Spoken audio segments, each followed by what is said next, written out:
ZNS Total Sports, brought to you by Fourth Terrace Diagnostic Center.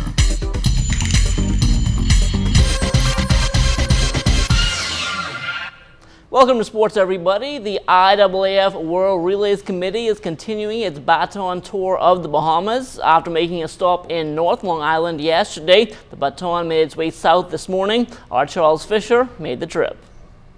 The Bahamas World Relay Baton Tour still here in Long Island, wrapping up in Buckley's at NGM Major, bringing welcoming remarks with Island Administrator Teresa Bethel. I was just telling my son this morning, I grew up on the field with Sabatita Fines. And so it was in a family island on a rocky track that talent was birthed. National talent was birthed. And so it can be birthed here at NGM Major. And so I just want to inspire you and encourage you to go for what it is that you aspire to be. Golden Girl Pauline Davis-Thompson once again inspiring the young athletes. Most persons that walk around here in the islands of the Bahamas that were born and raised here got their college education from sports. Sports is an important tool that helps you to get first and foremost a great education that prepares you to come back to your various islands and to give back to your country. She also stressed that the Bahamas World Relays will be a powerful thing for our island nation. The Bahamas World Relay 2014 is an inaugural event. It's an event that is going to showcase our country on the international stage. And you must make sure that you're on your best behavior. As our international guests come to our shores, some 40+ countries has already signed up for these inaugural World Relays. And one thing we know here in the Bahamas is that we Bahamians, we love track and field. But more importantly, we love relays. Because we like to show the Goliaths of the world that we might be small, but we are mighty and we are powerful.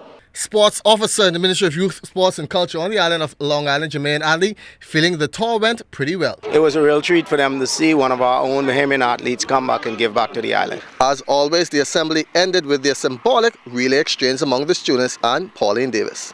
In Buckley's Long Island at the NGM Major High School, where the next stop will be in Inagua come Monday, for ZNS Total Sports, I'm Charles Fisher. All right, thanks a lot, Charles. Still talking track and field, the World Indoor Championships will get underway on Friday in Poland. The Bahamas will be represented by an 11-member team along with coach Rupert Gardner. Gardner was the only coach selected to the team, meaning he will have added responsibilities upon him, but he will have some help as a trio of track and field minds, inclusive of Keith Parker, Mike Sands, and Grafton Eiffel will also be in town as a part of a fact-finding mission for the World Relays. It doesn't require the type of hands-on management that is necessary for the young teams like the Grifter team, etc. The team manager is one that has to just do some administrative work. And a lot of that work is done before we leave in terms of room assignments and different allocations. Accreditations have been advanced, with passport information has been advanced to support. So it is not the type of hands-on tedious work. And the athletes, as I indicated too, for the most part, will be with the individual coaches. And so we will be lending the support. And we also look at that from the perspective of financial concern, because the three of us, like I said, will be traveling on LOC business. But being there and in the environment, we're more than happy to lend our support. The Bahamas Softball Federation has named its men's national team, which will travel to Cali, Colombia next month for a CAC Games qualifier, and coach Martin Pork-Burrows knows pitching will be key. We are very comfortable with the 4 pitchers we select. Alcott has been there now. Alcott is going to be more like the senior pitcher on the staff now. And then, we have Lal out of Freeport and, out of Abaco. My apologies, Lal. And we have upcoming Thomas Davis. He went last trip, so he is anxious to go. And then we're going to have another young pitcher out of Abaco, young Tyler, so I think we're going to hold up very well with the pitching. Once we work hard on our defense and score some runs, I think we're going to be right in there. World Tennis Day was celebrated across the globe yesterday, and the Bahamas Low-End Tennis Association joined in on the festivities by hosting an event at the National Tennis Center. 15 schools are all mostly, well, actually they're all primary schools, and each brought at least 5 players. And so we have, approximately about 75 kids. And I think it's just good for tennis and gives them an exposure. Some of these kids never played tennis before.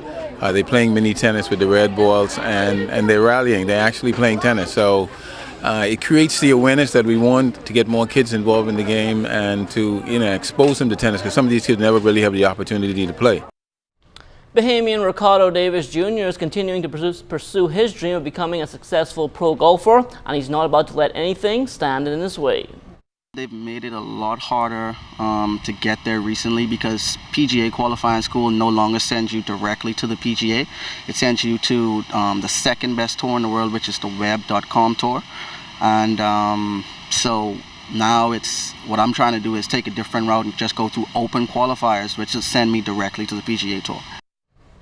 The Caribbean Sports Agency has teamed up with the Bahamas Global Sports Foundation to find the top 50 Bahamian basketball players ranging from 7th grade to junior college. And according to instructor Marvin Henfield, they're putting a real emphasis on the Family Islands.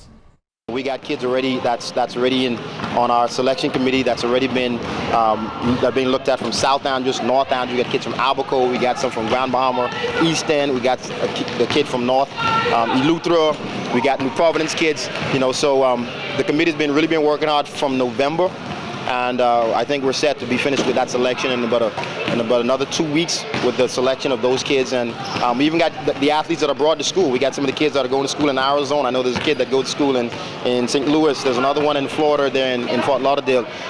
The committee's been really searching the globe, trying to find the best 50 Bahamian athletes so that we can put them on stage, give them the exposure, because that event is an NCAA certified event where we're going to have about 100 scholarships on the table from Division I all the way down to high school. And we want to provide these kids with an opportunity to be seen as early as possible in case of the 7th and 9th graders, and for those kids that are graduates to be seen so they can use this sport to get a free college education. The New Providence Association of Basketball Officials has plans to put on a top-notch tournament in the near future, and it will focus on females at the primary, junior, and senior high levels. So far, we have 10 teams to register, and so what we're trying to do, we're trying to develop in each division. There's a lot of people interested, but they hasn't yet pays the fee. The fee is as simple as $50. We're not turning anybody down. Once you come out, we have a lot of trophies. What we can try to do is give a computer, a laptop to the school that been in each division, as we're trying to do. We are also looking for a sponsor who like to sponsor us. Anything that we can do is a worthy cause. Everything we make from this tournament will turn back into the ladies. And that will do it for sports, but don't go anywhere. There's more to come after the break.